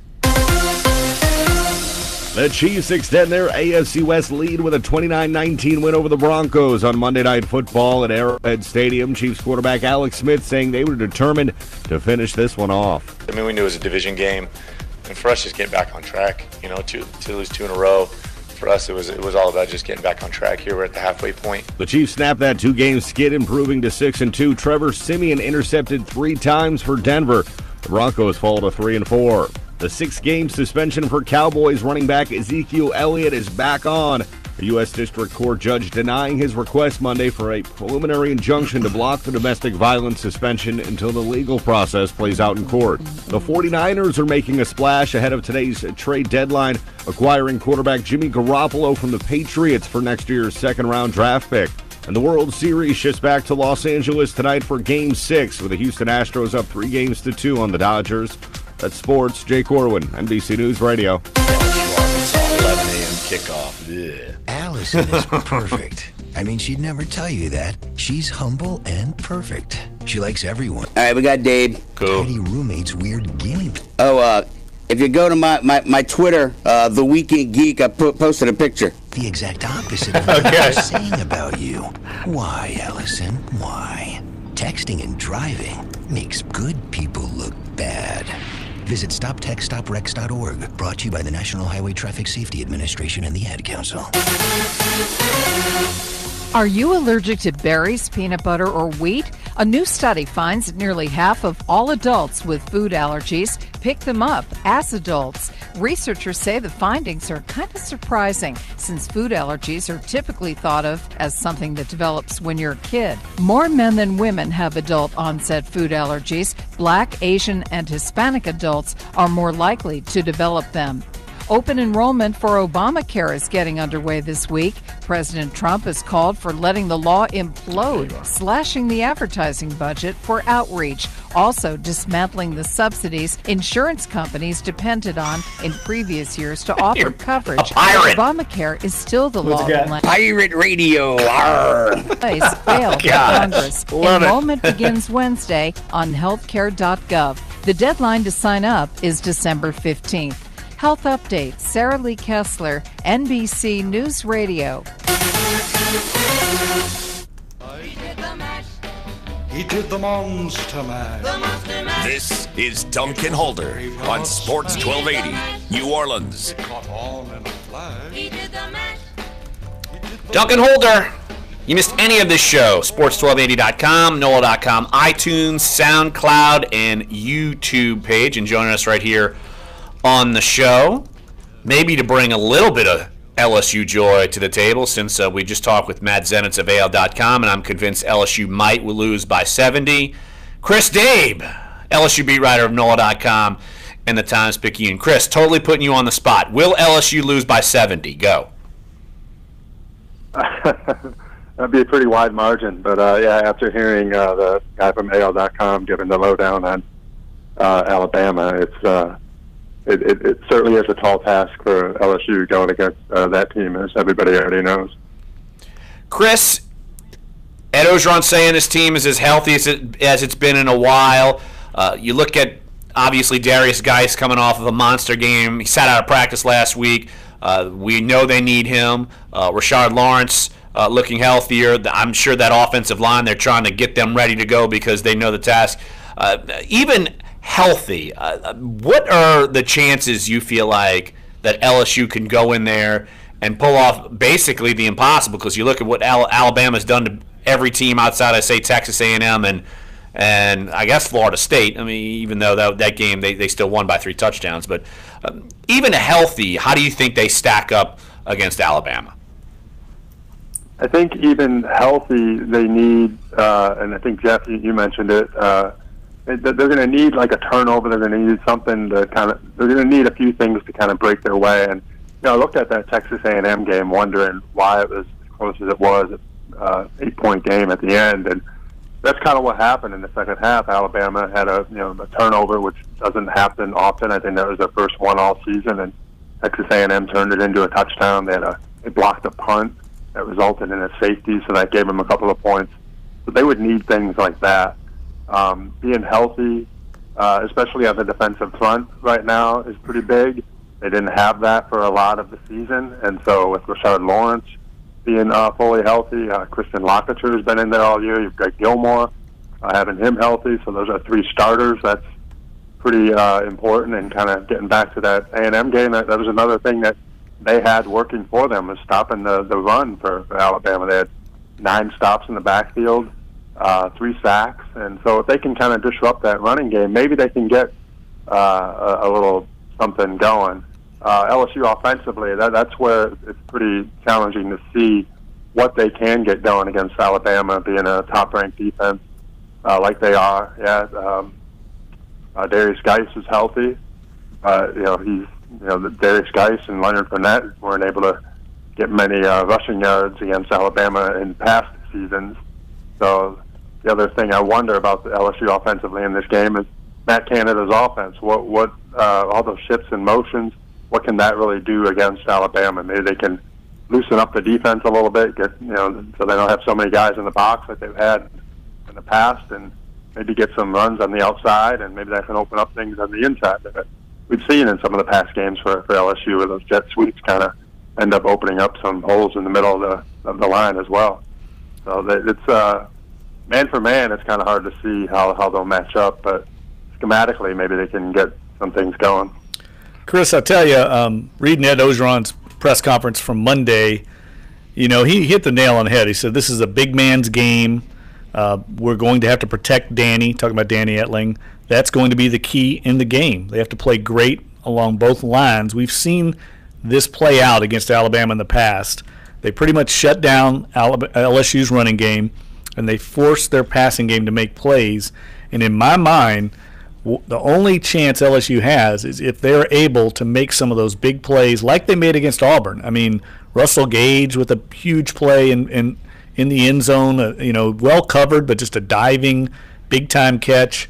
They turn a jet sweep into a long gain. DJ Chark makes a big play on kind of a jump ball downfield. It's going to come down to that. Those perimeter players are just going to have to win in certain situations, and Danny Etling's going to have time to deliver some of those balls downfield, or else I don't know how they're going to move the ball consistently, because I just don't think anybody does that consistently against this Bama defense. Yeah, and certainly with Danny Etling, one thing you can say about him is he doesn't make bad decisions. He's thrown one interception this year, and that was the last offensive play against Troy, kind of a desperation play, trying to get down the field and maybe get a field goal to tie it, or even trying to get a touchdown to win. So a little bit of desperation there. Otherwise, he's been pretty clean statistically in terms of turnovers. And so I think if that can carry over into the Alabama game, you'll see a quarterback who's not going to put LSU in bad spots, not going to cause problems for LSU. But yeah, I think you kind of hit it there, where they're going to need some of those big plays. Referencing the Auburn game as well, then DJ Chark had that punt return for a touchdown. So they can get something along those lines. It's going to have to be a big play, whether it's on offense or special teams, to get in that kind of good position. Chris Dabe covers LSU for NOLA.com and the Times-Picayune, joining us right here on Dunc and Holder. And Chris, just rewind to that Darius Geis type of game. I know that you're not going to get that sort of performance against Alabama, but I feel like Alabama probably knows that they're going to get a heavy load of Darius Geis. How creative do you think Matt Canada can be using him? And do you think there's another player on offense that's going to be extremely important to get him rolling early to even have a chance to win up in Alabama? I think, if I recall right, that first play against Ole Miss with Darius Geis, he kind of came out of a F-back position, behind the tight end, a little jet sweep run. And so that was a little bit something different. Otherwise, yeah, you see him lined up in the backfield for the most part. Every once in a while, he'll line up out wide. They did have him and Darrell Williams on the field at the same time quite a bit in the first quarter, much of the first half. And you saw some interesting play calls out of that. And so I think that's something that Matt Canada has wanted to have, but he hasn't had Darius Geis healthy enough to really kind of have both of them in there like that. He needed Darrell Williams in there to give Darius Geis a chance to rest. So fully healthy, maybe you see a few more combinations like that. As far as other offensive players, Russell Gage, he's had some big jet sweeps, always hurdling somebody, it seems like. And Derek Dillon's had some big runs off the jet sweeps. So maybe you see some different ways to get the ball in those players' hands. and see what they can do in those cases. Yeah, Chris, I think having lost 6 in a row now, it's been pretty well documented. I mean, they're 21-point underdogs. Almost as big a factor in this game as the physical part of it, I think, is going to be mentally. You talk to some of the players. Do they believe they can win this game? I mean, I know that seems like a silly question, but that's half the battle when you walk on the field with Alabama, is actually having the confidence that you can beat this team, and no one on this team has won a game against Alabama in their careers. Yeah, I think they go into it feeling like anybody is beatable. Foster Morrow kind of referenced that yesterday, that anybody's capable of making mistakes, whatever it may be, for them to hang in there. I think that might be kind of the thought, though, that LSU feels like the type of game that they're going into, where they need to have an Alabama team that's not just rolling over everybody, so they can take advantage of every opportunity that they have. Devin White kind of talked about yesterday that feeling like this game isn't the same kind of rivalry that it has been in the past. To him, a rivalry is something where it goes back and forth. One team wins one year, another team wins the other year. And, of course, they haven't experienced a win in 6 years. LSU hasn't against this team. So if there's any sort of mental hurdle, it's the understand that if they need Alabama to make mistakes, I mean, they need to be able to play at the kind of top of their level. LSU does, to kind of force those mistakes, and if things don't go their way, to kind of keep playing it kind of like they did against Auburn, where they fell behind 20-0, but they just kept kind of plugging along, and next thing they knew, they were right back in it and had the win at the end. So the same thing happens against Alabama. They fall behind early. They kind of just keep plugging away and sort of seeing what happens. Chris Dave covers LSU for NOLA.com and the Times-Picayune. Follow him on Twitter at CMDave. Hey, Chris, appreciate the time as always, my friend. Hey, thank you. Thanks, Chris. All right, it's Chris Dave here on Dunc and Holder. 504-260-1280 is the number to get involved. Why don't we hit the phone lines when we get back on the show, because we've got a couple of open segments. So if you want to get involved, talk NFL trade bonanza. What does that mean for the Saints? Bad Halloween movies, great Halloween movies, LSU, Bama, you name it, we can talk about it here. Coming up, Sports 1280, NOLA.com, and the iHeartRadio app. We're Dunc and Holder.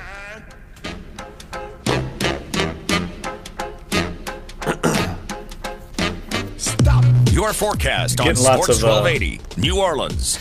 Write-in ballots. This report is brought 2 to for you Children by of the Corn. I forgot about that. Yeah, I got some of I watched that with my 11-year-old like 2 weeks ago, and he was like, "This is lame," and that movie scarred me. 70s with most Oh yes, my man Kyle. Halloween 3, most underrated 80s horror movie of all time. As we get into the midweek for Wednesday, Thursday, chances your coming man in Kyle. at 30%. Yeah, my man high temperatures Kyle. warming up. Like, I mean, there's always Chud, cannibalistic humanoid underground dwellers. I don't think I've ever heard that. That was I heard that. God, that was Chud? that, and Ghoulies. Ghoulies was bad too. Jesus. Scatter thermometer. What about The Shining? Does that count? Yeah, I mean, that's not scary enough? Scary-ish, but I mean, it's I don't know. Somebody just voted in, I Dismember Mama. One without Mike Myers. That's great. I've never heard of that one. Is that real? I Dismember Mama? Is that real? Let me IMDb it. I'm looking it up. Then another snarky response was Spooky Buddies, believes artificial which is a Disney movie. Oh God, is that like Air Bud, like the dogs? No, it says the puppy. Yeah, the puppies go on a I spooky reminded adventure. him of our conversation. Walking up. Stupid, I love it. The new DNA testing app called Baby. I reminded him, but yes, we're live, so don't say anything. Everything that would ever want to know. What the? Oh, I'm sorry. Hair color, eye color, lactose tolerance, you name it. I Dismember Mama is a movie. Yeah.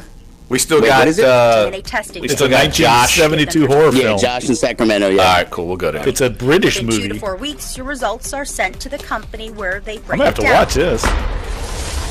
When you're done, you can download the app and start learning. Any two people, regardless of their level of scientific background can dig in and understand their own genetics and how they might combine. NBC's Kristen Aguirre reporting. An Apple engineer is reportedly out of a job because of his daughter's video of the latest iPhone. Brooke Peterson says her dad was recently fired after she posted a YouTube video of his iPhone 10 while she was visiting him at the Apple cafeteria in Cupertino. It suddenly went viral, and I have no idea how my video got so much attention, considering how many other iPhone 10 videos there are out there from other YouTubers.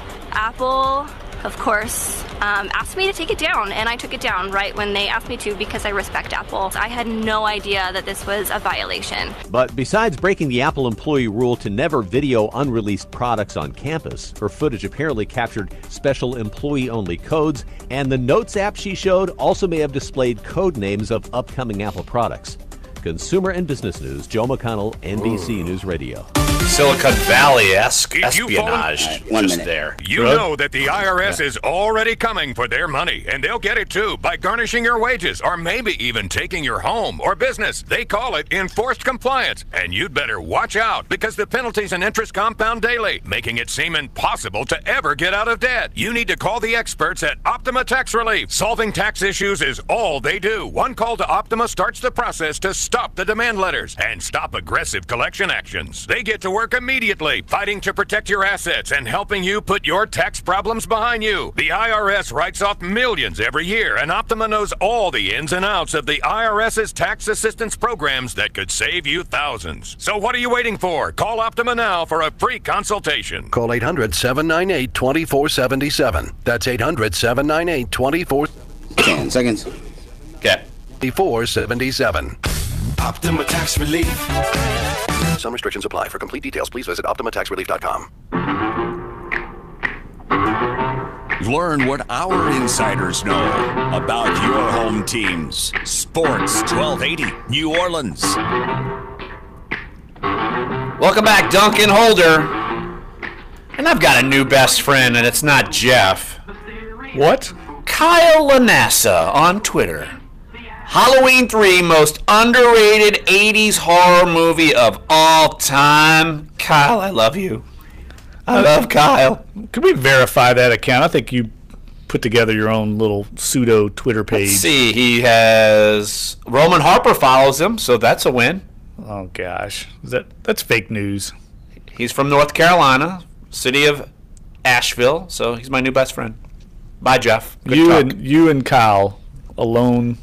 Watching this movie, watching Halloween 3, watching our brains meld. We are getting lots of write-in ballots. We'll get to that at the end of the show, though. Absolutely. Tease. It's a tease. Good job, Jeff. Tease on radio. 504-260-1280 is the number to get involved. Let's hit the phone lines. Josh in Sacramento. Josh, appreciate you hanging on and appreciate the phone call. How are you? Yeah, I'm doing pretty good, guys. Thanks for taking my call. You got it. So I think this is the one time where I am itching for Mickey Loomis to make a move, and it's going to drive me up the wall if he doesn't make a move at this point. They're not playing Kihaha, so I think they really need to trade him and either go. I'm seeing hints of Jarvis Landry on the move. I really think they should go after Larry Fitzgerald because right now we're suffering. I don't want to say suffering, but I think our offense is stagnant because we don't have an actual second receiver. We have a first and we have a third, but there's no one filling in that second receiver.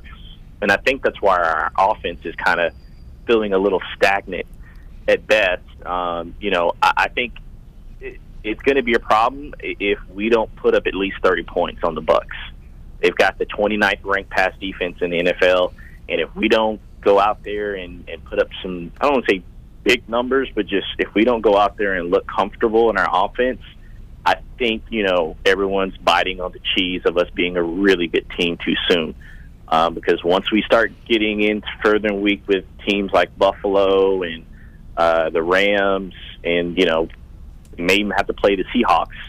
And, if we go to the playoffs, we may have to play them. We don't really have a passing game that can kind of keep up like we used to. So I think really now we really need to make a trade to get a wide receiver. Larry Fitzgerald, it makes sense. Carson Palmer's done.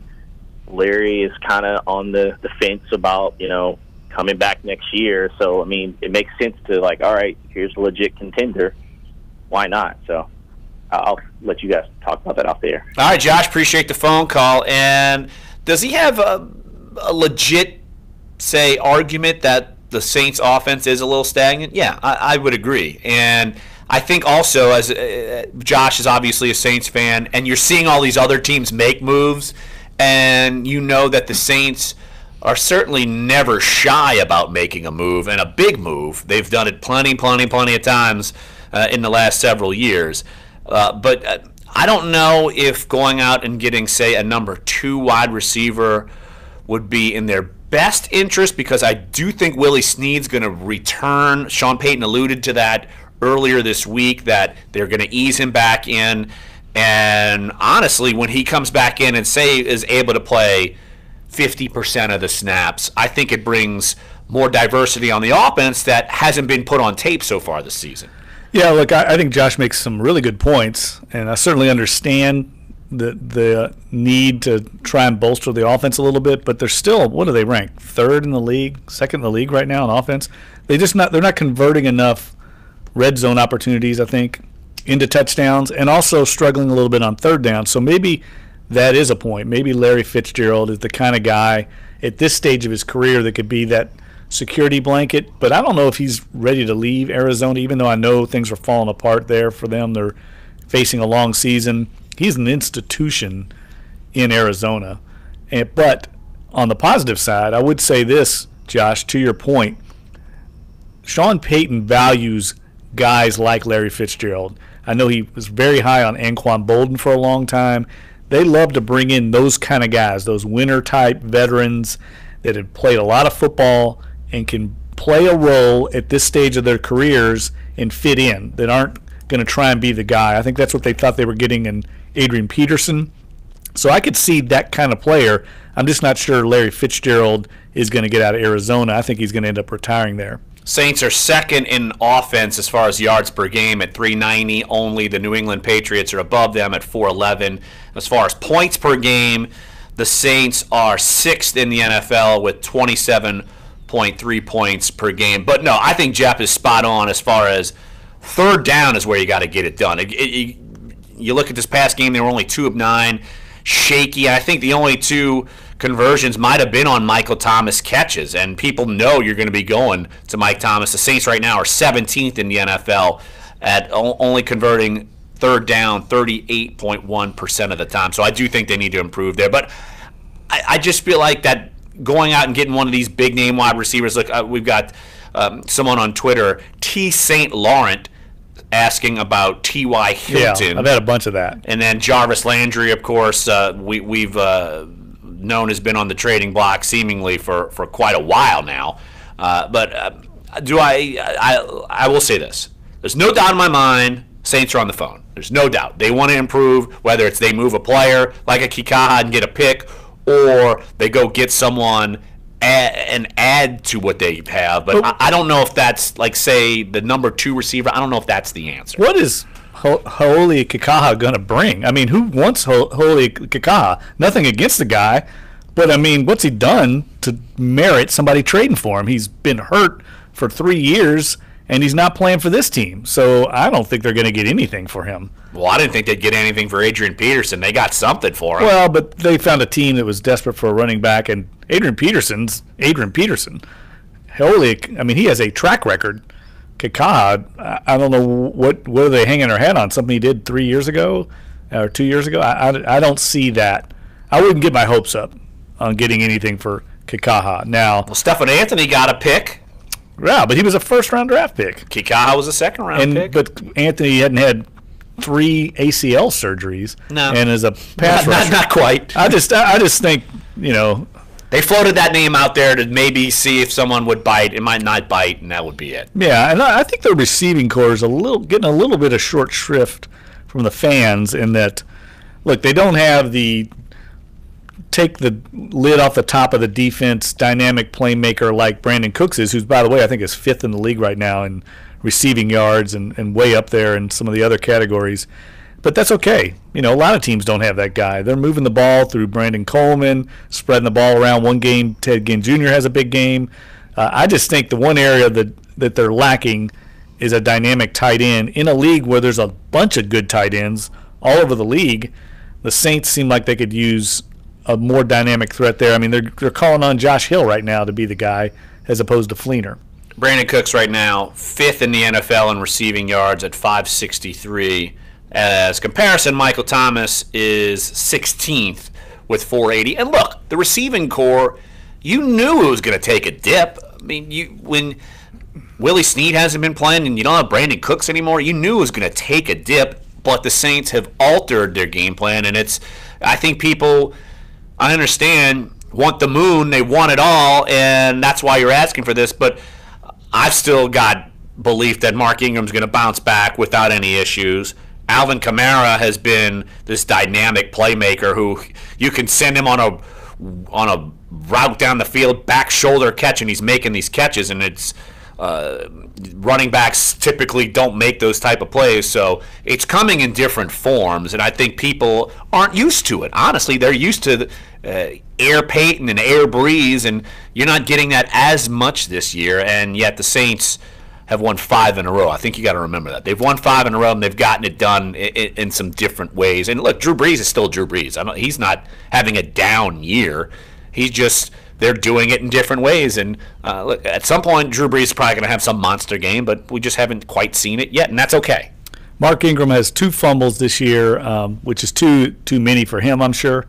But you know who leads the league? Todd Gurley already has 5 in 145 attempts. I don't think anybody's given up on Todd Gurley. No. You ride with the horse, you know? Yeah, absolutely. So, hey, and then if the Saints play them, when they play them down the line, that'll probably be something they go after. So, one more segment here on Dunc and Holder, and Jeff can't wait to get to the poll results. He is fired up. We're Halloween musiced out, I guess. Dave has brought us back to the Highway to Hell, AC/DC, that part of the show has gone to the Highway to Hell today. So that's okay. Are our brains and our listeners' brains melting down like Halloween 3 or whatever it is? Dude, that's the best sound effect ever. Oh, my God. That's it. You want to go get a butter knife and turn it to the dull end and just give yourself brush burns.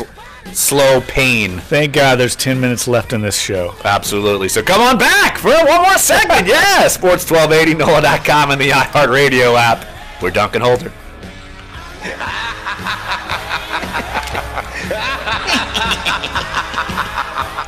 It sounds like you, Larry. He's at the 5, comes back in. He's in the end zone. Aguilar, he's got it in the end zone. Touchdown to my sound like Drew Brees makes an old joke to Jeff. Did you see the NFL meme? Is Tulane football. The Cincinnati Bears. The Eagles backfield now consists of a J and a November blood. 4th. On your home for the wave. Sports 1280 New Orleans. If you're a pro, you don't buy a little of this or that. You buy a lot of this or that. And at the Home Depot, you save even more.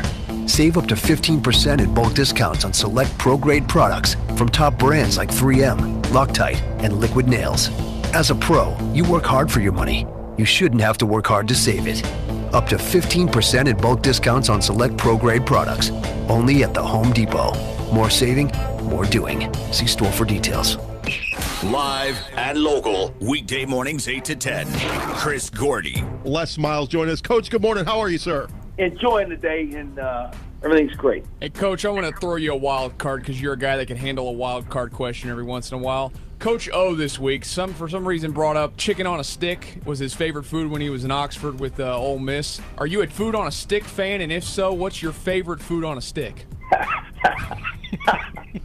I am not a food on a stick fan. I've not ever had a corn dog. That's why I love Les. Yeah. My guy. Hey, your boy Derek Barnett's playing well. Yeah, the kind of food that I like. Yeah, well, he limited playing time, and he's like producing big time. Down and kill it and then cook it. and then So is then you would Lattimore. enjoy that food, not necessarily on a Yeah, stick. no, I'm just saying. Yeah. You were Yeah, they're not wrong. asking him to be an every down guy, I mean, and you he's want been to eat it on the run, he's and been doing pretty well. I seldom eat it. While Saints have two rookies that are on the Rookie of the Week poll: Kamara and Lattimore this You said you week. had some nutty bars on the plane. I'll never forget that. That was okay. Now I mean, there's that recall. I think you could have an ice cream on a stick. It certainly works. But that would be the only thing. There wouldn't be any other food. The Chris That's your Cordy boy. Show. Jeff loves him some Les. That's your boy. Sports 1280. Uncle Les. I'll be off the New show one Orleans. day. You can have him on. And When you sponsor y'all can through have your Inbound, little. He's been on every other show you on the station. I wonder why. You empower a family to build a foundation see. of financial stability, empowerment, and respect.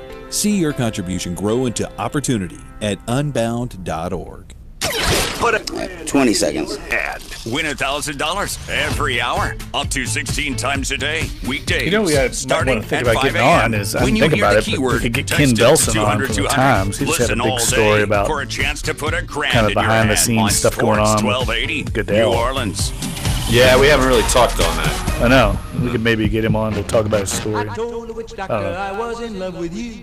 Dunc and Holder now. Josh Innes next at noon on Sports 1280 New Orleans. Jeff is jamming, bobbing his head to this song. More creepy kid stuff. I don't know. Is that a chipmunk? I think you could turn anyone's voice into a That sounds chipmunk. like a chipmunk to me. All you do is speed it up, right? Right, Dave? You could speed up my voice, and I'll sound like a Alvin. chipmunk. That's Alvin. Exactly. I forgot. Yeah, I can do that. There's our next promo. Please no. Please. This is Jeff and Larry. Hey, Duck and Holder. Oh gosh. All right. oh no, Mr. Bill. Exactly. Here's Oh a boy. Tweet Oh, from boy. Scott Shanley, former Saints linebacker, says, I would love Jimmy Graham back, but I'm biased as a former teammate. This offense is different now and much less aggressive and playing complementary football. And coming from Scott, linebacker Scott, I'm sure he appreciates that. But it's something like we're going to have the deadline's going to come up, 3 o'clock Central will be the trade deadline. And look, it seems like this is a very active trade deadline. Would I be surprised if the Saints made some sort of move? No. But is it going to be some blockbuster trade? Probably not. And look, the talk of Jimmy Graham and any kind of Saints interest, I think that they would have a hard time rekindling the marriage. Honestly, I think there's a reason why you trade a player like that, and part of it is probably that there were some hurt feelings there involving the wide receiver tight end debate. And look, I was stunned that Jari Evans came back because I thought that marriage was over, but that worked. But look, Jimmy Graham's not going anywhere. Seattle's on a roll. They're trading for players, not getting rid of big time players. They traded for Dwayne Brown to help their team. Jimmy Graham has been helping that team. I don't think he's going anywhere at all. Yeah, no, they're not giving up on Jimmy Graham. They're making a playoff run. They're bolstering their chances. Look, that's a team that is one of the older lineups in the NFL, the Seattle Seahawks talking about, and they're trying to win it now. They've got a window of opportunity with this roster, an aging defense. They're not playing for the future, so they're going to go with what they've got, and Jimmy Graham's a big part of it. He's one of the few dynamic playmakers they have. I do not see that being an equation, and that's what their GM just came out and said, along with Pete Carroll. He's not going anywhere. No, and Seattle is a team, say we did that poll last week and I left Seattle off of it, I'd have to put them on now. I think they're going to get rolling here, and Dwayne Brown improves them. And look, Russell Wilson's going to run around like a wild man, hair on fire kind of guy. It's just the way he is, but still, I think that they're going to get going. Now, Jeff, I already look. I'm staring over your shoulder. Out of this show. I'm staring over your shoulder at your computer. I know where you want to go. Jeff Pollmeister Duncan. Poll Daddy. Your time to shine. Where are we at with the poll? All right, the results of the Halloween Twitter poll for Duncan Holder. What's the scariest Halloween movie of all time? I offered readers 4 options, listeners 4 options. Number 4 with 9%, Friday the 13th. Number 3 at 13%, Nightmare on Elm Street, not of Elm Street, on Elm Street. Number 2 at 26%, Halloween. And number 1, The Exorcist, 52% of the votes. You only gave them 4 options. And there were a bunch of write-ins, so let's get to the write-ins. Get to the write-ins. Because we have some creative people with write-ins. The Shining had 3 write-ins. What about Halloween 3? Halloween 3 got won by your boy Kyle. I got two Halloween 3s. I'm gonna steer this conversation. 2 write-ins by children of the Corn, which is one I forgot about. It was scary. Evil children make for scary movies. Yeah, and then we got a couple for It, the new It. I need to see that with that weird clown. I don't want any part of that. I need to see that because Dave, This Week in Geek, have you seen It? I have not, no. Okay, well, there goes that. A couple obscure references. We had a Die Hard write-in, which I think there's been debate whether that is an actual Halloween movie or not. Because Die Hard, that's Christmas. Oh well, somebody asked. Same holiday, I guess. Texas Chainsaw Massacre. Yeah, that's a little crazy. And then 2 really obscure ones. One, which was I'm sure a snarky joke. Spooky Buddies, a Disney movie about that sounds dogs like running through a haunted mansion. Me. And then the last one, which we had to look up during the break, I Dismember Mama, which is a 1972 British horror movie that looks pretty scary. I Dismember Mama? Yes, it's a take on, the play I Remember Mama. And apparently it's a real thing. It's 1972 British movie. So I'm not watching I have to give that a shot. I'm not watching it. Looks scary. Google it, as they say. Any of the Rob Zombie movies are kind of scary and creepy and freak you out. What about Saw? His remake of Halloween was pretty good too. Was it? Yeah. There you go. And I remember one when I was younger called It's Alive that was scary. I remember the tagline for the movie was, "There's only one thing wrong with the Johnson's baby. ... You know what's the damn scariest movie out there? The Notebook. That's the scariest movie. I'm scared whenever that thing comes on because my wife's going to make me watch it. That's the scariest movie. The damn Notebook. That movie. That is pretty scary. Absolutely. Want to thank Chris Dave. Want to thank Matt Zenitz from AL.com. And want to thank all of you listeners and everyone for enjoying Halloween. Be safe out there. We'll be back here tomorrow. Sports 1280, NOLA.com, and the iHeartRadio app. We're Dunc and Holder. I was about to say Zenith. The hospitality and tourism industry is more vibrant and alive in New Orleans. Thanks, Dave. Party on. Someone you know like to get in on the